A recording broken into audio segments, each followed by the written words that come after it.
Kalau kita tidak mau lagi datang ke MK karena sudah berkali-kali ditolak, datanglah ke istana, geruduk istana sekali-sekali. Kita demo besar-besaran agar threshold ini hilang. Nah, untuk pilkada ini, saya setuju juga untuk kita segera hilangkan threshold juga. Penyakit threshold itu jelas threshold itu menjadikan partai politik menyediakan dirinya sebagai political vehicle. Bahkan saya mengkhawatirkan pemilu 2024 ini pemilu yang tidak jujur dan tidak adil. Makanya saya katakan ini pemilu comberan juga, sama dengan pemilu-pemilu sebelumnya.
Assalamualaikum warahmatullahi wabarakatuh.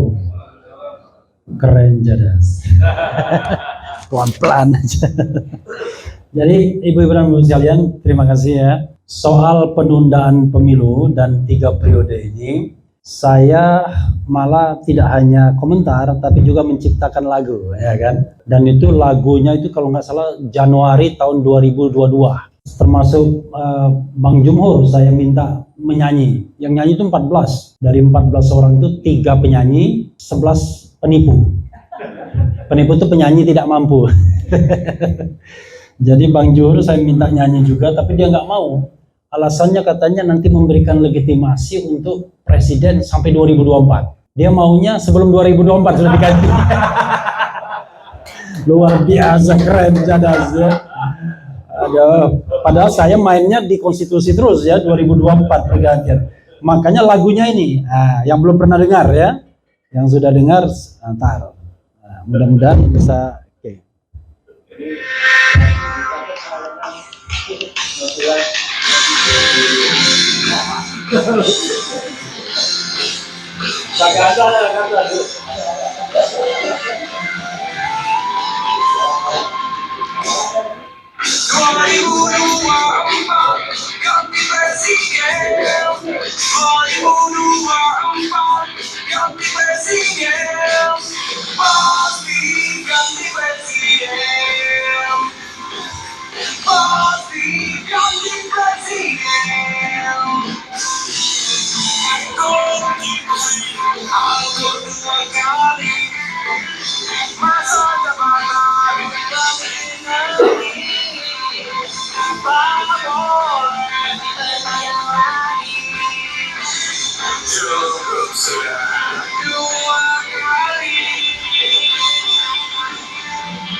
Nah, stop.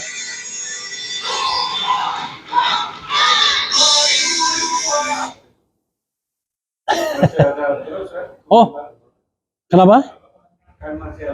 Oh iya, kalau saya nggak komentar, berarti saya selesai di sini. Jadi yang nyanyi itu salah satunya adalah Syahganda Nenggolan, ya, yang bagian oligarki gitu ya. Kemudian saya Jumhur Hidayat menolak karena takut legitimasi 3 periode. Nanti kita bikin lagi nih yang versi lainnya. Jadi kenapa saya bikin lagu itu, ibu-ibu dan bapak-bapak sekalian?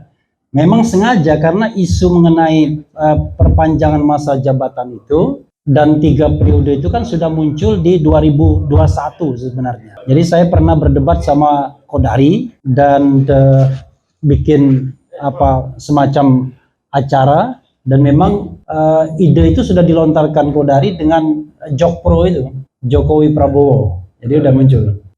Selamat datang Profesor Denny Indrayana. ini teman saya semua nih, Jahanam saya paling panggilannya. Oke.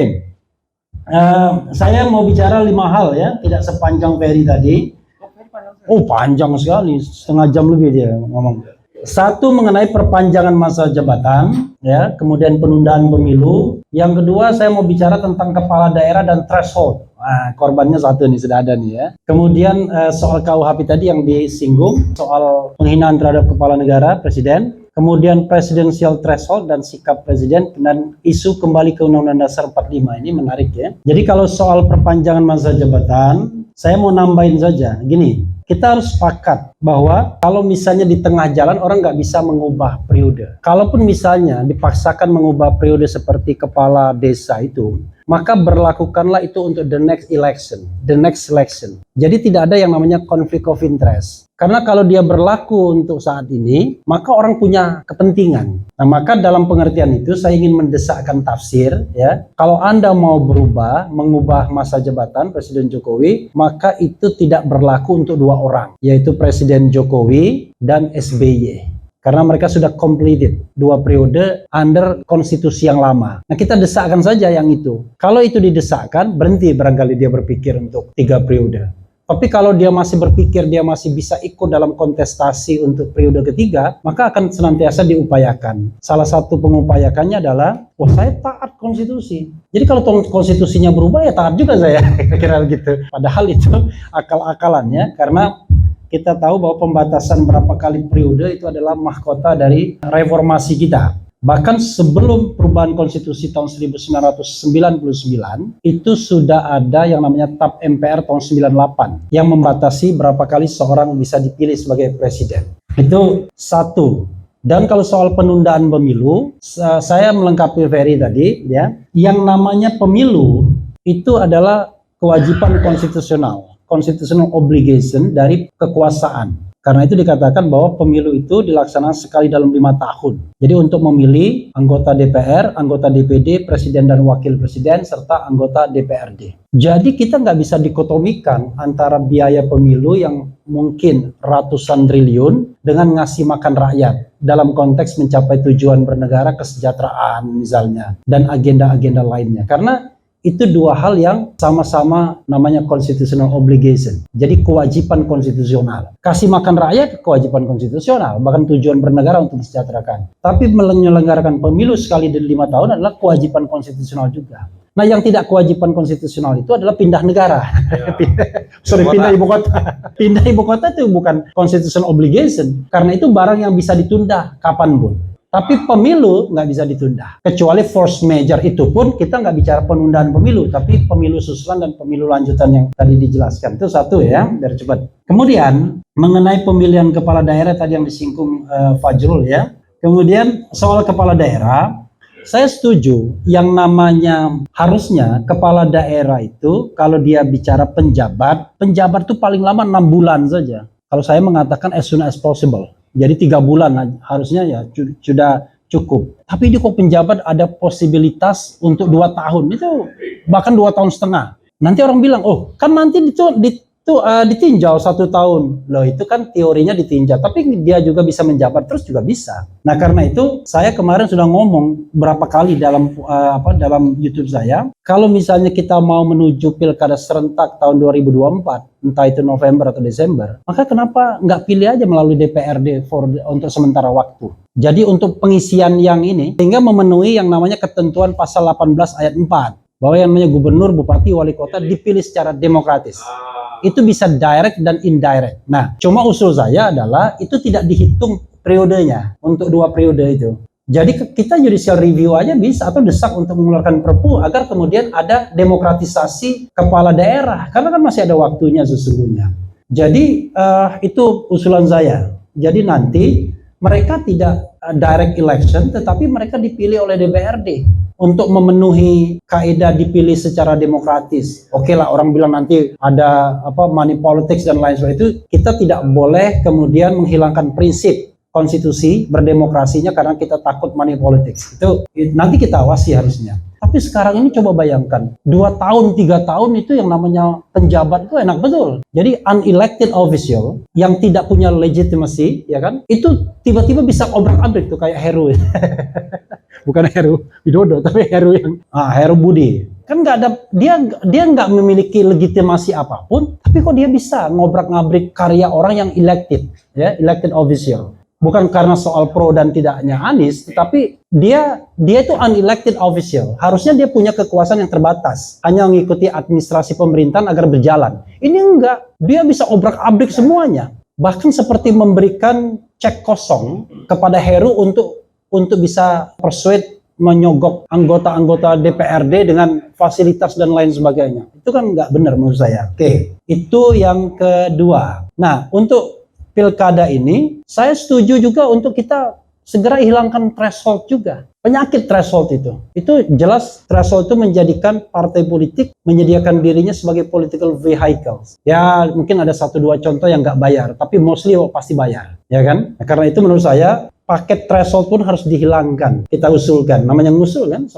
soal disetujui atau tidak soal lain, ya kan? Nah itu 2 ya. Yang ketiga soal KUHP, ini payahnya yang menjadi wakil menteri hukum ini bukan Denny Indrayana lagi, tapi adik Denny Indrayana, ya kan? Yang kurang adik kesayangannya, yang kurang bergaul dengan orang hukum tata negara. Pendekatannya dia pidana terus. Jadi kalau orang hukum tata negara itu pendekatannya biasanya lihatnya konstitusi. Orang pidana biasanya lihatnya KUHP dan cenderung ingin kriminalisasi orang. Itu makanya dia bikin pasal-pasal tentang penghinaan presiden, pejabat negara dan lain sebagainya yang sudah dihilangkan oleh putusan Mahkamah Konstitusi. Memang ada yang namanya penghinaan terhadap pejabat publik, tapi itu delik aduan. Nah sekarang beda katanya, ini delik aduan, padahal kita menginginkan hilang yang seperti itu. Jadi kita gini, demokrasi kita akan sangat terancam kalau ada pasal-pasal seperti itu. Nah, korbannya kan beliau kan. Kita ngomong sedikit, tiba-tiba dia mengadukan telah menyebarkan berita bohong. Kenalah Undang-Undang 1/1946, pasal 14 ayat 1 ayat 2, dan pasal 15. Satu 10 tahun, satunya 3 tahun, satunya 2 tahun. Oke, itu satu. Berikut kena lagi Undang-Undang ITE, ya kan? Penyebaran kebencian, kena 6 tahun. Atau yang delik aduannya yaitu penghinaan, kena 4 tahun. Bayangkan, saya ngeri-ngeri sedap, padahal saya udah bikin 6.000 konten. Kalau ada orang iseng mengadukan saya menyebarkan berita bohong, tergantung subjektivitas penegak hukum. Dia panggil kita, lalu mengatakan Anda sudah menyebarkan berita bohong, ditangkap, ditahan. Itu terjadi kepada Jumhur Hidayat. Sagan dan Nainggolan. Jadi saya kira pada saatnya kita harus juga melakukan judicial review terhadap pasal tersebut ya. Jangan ada pasal penghinaan kepada presiden. Saya mengatakan bahkan kalau standar demokrasi kita tinggi, begini, dia kan juga manusia, warga. Yes, kalau Anda tersinggung sebagai pejabat publik, kalau saya mengatakan berhenti Anda berhenti letakkan jabatan sebagai pejabat publik, lalu Anda datang ke polisi sebagai warga negara biasa, maka akan ada equal treatment, ada perlakuan yang adil. Tapi kalau Anda menteri koordinator, Anda menteri, Anda presiden, lalu tiba-tiba Anda ngadu ke polisi secara struktur di bawah Anda, kan nggak fair. Jadi ada unequal treatment pastinya. Nah, karena itu kita harus pakai standar tinggi demokrasinya. Anda boleh memperjuangkan hak Anda, Tapi berhenti dulu sebagai pejabat publik. As long as Anda menjadi pejabat publik, maka jabatan itu nggak ada nyawanya. Jabatan itu benda mati. Jadi presiden tidak boleh tersinggung. Menteri tidak boleh tersinggung. Siapa yang boleh tersinggung? Joko Widodo boleh tersinggung. Tapi as a citizen, sebagai warga negara, datanglah dia ke polisi, berhenti tapi sebagai presiden. Maka Jumhur Hidayat akan mendapatkan rahmat dari Allah Subhanahu wa taala. Oke. Itu yang ketiga ya. Yang keempat, saya tetap berpikir kita harus memperjuangkan presidential threshold 0. Walaupun alhamdulillah saya gagal 6 kali ya kan. Luar biasa ya. Denny Indrayana gagal berapa kali juga kayak. Jadi kita memperjuangkan agar yang namanya presidential threshold itu agar dinolkan. Apa ada peluang? Sebenarnya peluang itu gampang sekali. Itu kan hanya soal keberanian Mahkamah Konstitusi dan keinginan Presiden Jokowi. Oke, kalau kita tidak mau lagi datang ke MK karena sudah berkali-kali ditolak, datanglah ke istana, geruduk istana sekali-sekali. Kita demo besar-besaran agar threshold ini hilang dengan perpu. Nah, kalau ini setuju kita perpu ya. Perpu menghilangkan presidential threshold. Setuju. Walaupun kalau memang normalnya itu melalui pembahasan undang-undang. Tapi ini kan satu klausul saja yang sebenarnya tidak ada masalah. Ini kan ada psychological handicapnya itu lebih pada bagaimana breakthrough aja. Kalau argumentasi konstitusional ini kan sudah banyak sekali mengatakan bahwa itu bertentangan dengan konstitusi dan lain sebagainya. Nah, karena itu menurut saya masih ada kemungkinan. Bahkan saya mengkhawatirkan ya, pemilu 2024 ini pemilu yang tidak jujur dan tidak adil. Makanya saya katakan ini pemilu comberan juga, sama dengan pemilu-pemilu sebelumnya. Kenapa begitu? Karena kalau kita bicara tentang electoral cycle, mulai dari pre-election, election, dan post-election, kalau pre-election itu kan mestinya kita mendapatkan aturan yang relatively demokratis, fair competition.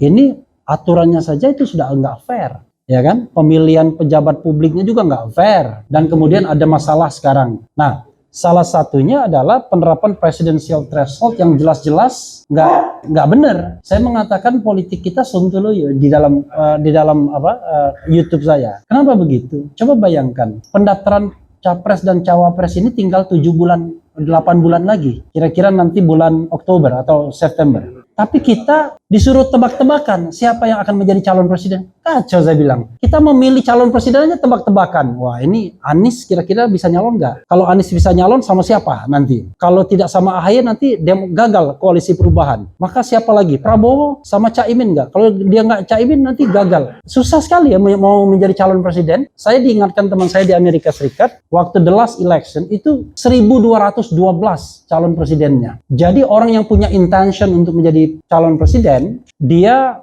mendaftarkan di Federal Election Commission sepanjang dia sudah mengeluarkan kalau nggak salah 5.000 US dollar atau 5.000 ya kalau nggak salah, 50 jutaan lebih ya, 75 sekarang, sama dengan dia sudah mulai campaign di beberapa negara bagian atau semua negara bagian. Jadi 1212 yang terdaftar di Federal Election Commission. Kita alhamdulillah yang terdaftar belum ada sampai sekarang. Karena harus nunggu bulan September Oktober ya. Padahal apa kan menjadi calon presiden kok mewah sekali kan? Saya kira lebih keren menjadi calon penghuni surga daripada jadi calon presiden. Benar nggak Den ya? Kan keren, iya, nggak keren itu ya, gitu. Oke. Nah karena itu menurut saya presidential threshold itu harus hilang. Tapi bersama dengan itu kita berharap kalau tidak ada perubahan di DPR, kita berharap masuk ke MK, tapi berharap juga perpu dari presiden. Nah, kita juga menghimbau presiden agar netral dia. Saya meyakini bahwa 2024 itu karena kekuasaan istana itu punya keinginan untuk misalnya mengendorse calon, bahkan dia sendiri menjadi pesertanya misalnya, siapa tahu tiba-tiba wakil presidennya Presiden Jokowi kan, presidennya si X siapa, lalu wakilnya Jokowi. Kata Denny Indrayana nggak boleh. Kata Jimli Asidiki nggak boleh, Refli Harun bilang nggak boleh. Tapi kata MK boleh. Kalau kata MK boleh, sudah boleh lah dia. Ya kan?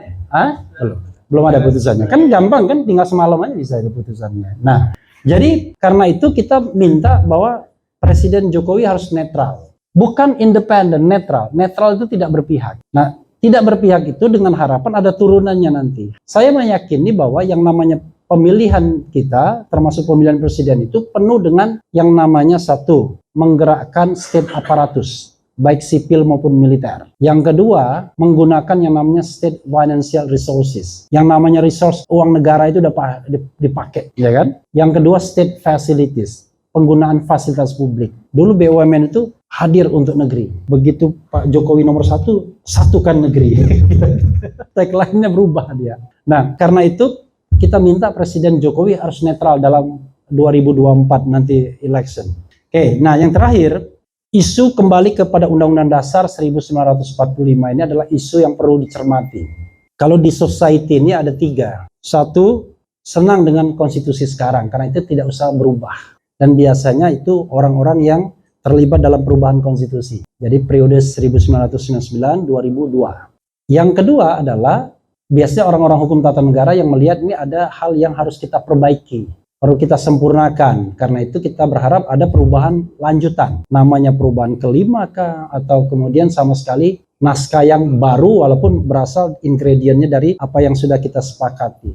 Yang ketiga, tidak kalah juga, yaitu kembali kepada Undang-Undang Dasar 1945. Secara ideologis yang pengen kembali ini banyak, dan biasanya politik nihilisme. Artinya itu kembali kepada Undang-Undang Dasar 45 itu seperti panacea, obat segala obat. Masalah apapun kembali kepada Undang-Undang Dasar 45, ya kan? Semua masalah seolah-olah kalau kita kembali langsung selesai itu masalah. Padahal not proven ya. Under 1945 Constitution kita tuh hanya menghasilkan 2 kepala pemerintahan yang otoriter.